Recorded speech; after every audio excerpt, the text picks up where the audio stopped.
Poker is a wildly popular card game played all across the country. Have you always wanted to try and play but don't know how to get started? If so, then this video is for you. Before diving into the game of poker, it's essential to understand the hand rankings in No Limit Hold'em. Here's a quick rundown. First, we have the Royal Flush. This is the highest hand, consisting of an ace, king, queen, jack, and 10, all of the same suit. Next is the Straight Flush, which is 5 consecutive cards of the same suit, like 6, 7, 8, 9, and 10 of spades. Then, there's 4 of a kind, which means 4 cards of the same rank, such as 4 aces. Following that, we have the Full House, which is 3 of a kind combined with a pair, for example, 3 deuces and 2 eights. A Flush is next, which is 5 cards of the same suit but not in sequence. After that comes the Straight, which is 5 consecutive cards of different suits. 3 of a kind is simply 3 cards of the same rank. 2 pair means you have 2 sets of pairs, like 2 nines and 2 kings. 1 pair is just 2 cards of the same rank. And finally, if no player has a winning hand, the high card wins. In No Limit Hold'em, each player is dealt 2 private cards, known as hole cards. Throughout the game, 5 community cards are dealt face-up in the center of the table. The goal is to make the best 5-card hand using any combination of your 2 hole cards and the 5 community cards. Now, let's talk about the betting structure. No Limit Hold'em gets its name because there's no limit on how much you can bet in any given round.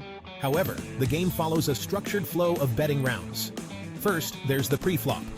After players receive their hole cards, the first round of betting begins. Players can either call the big blind, raise, or fold. Next is the flop. After the pre-flop betting round, 3 community cards are dealt face-up. Another round of betting ensues. Then comes the turn. The 4th community card, known as the turn, is dealt. A new round of betting takes place. Finally, we have the river. The 5th and final community card, called the river, is dealt.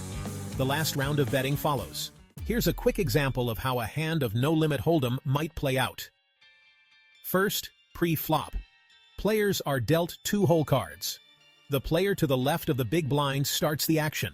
In this round, you can choose to fold, call, or raise. Next, the flop. 3 community cards are dealt face-up. Another round of betting begins. Players now consider their potential hands with these 3 cards. Then, the turn. The 4th community card is revealed. Betting continues as players assess whether this new card improves their hand. After that, the river. The final community card is dealt, and one last round of betting occurs. Finally, showdown. If there are 2 or more players left after the final betting round, a showdown happens. Players reveal their hole cards, and the best hand wins the pot. Before you dive into the action, here are a few strategies and tips to keep in mind. First, position matters. The later you act in a betting round, the more information you have about other players' hands. Use this to your advantage. Next, starting hands. Be selective with your starting hands. Hands like high pairs and suited connectors tend to perform better. Then, bluffing. Bluffing is a crucial part of poker, but should be used sparingly. A well-timed bluff can win you the pot, but overdoing it can be costly. And finally, bankroll management. Always play within your limits. No Limit Hold'em can be volatile, and you don't want to risk more than you can afford. Now that you understand the basics of No Limit Hold'em, it's time to hit the tables and try your luck. Remember, poker is a game of skill, strategy, and a bit of luck. With practice and patience, you'll improve your game. Thanks for watching, and good luck. Subscribe for more poker tips, strategies, and in-depth guides tutorials.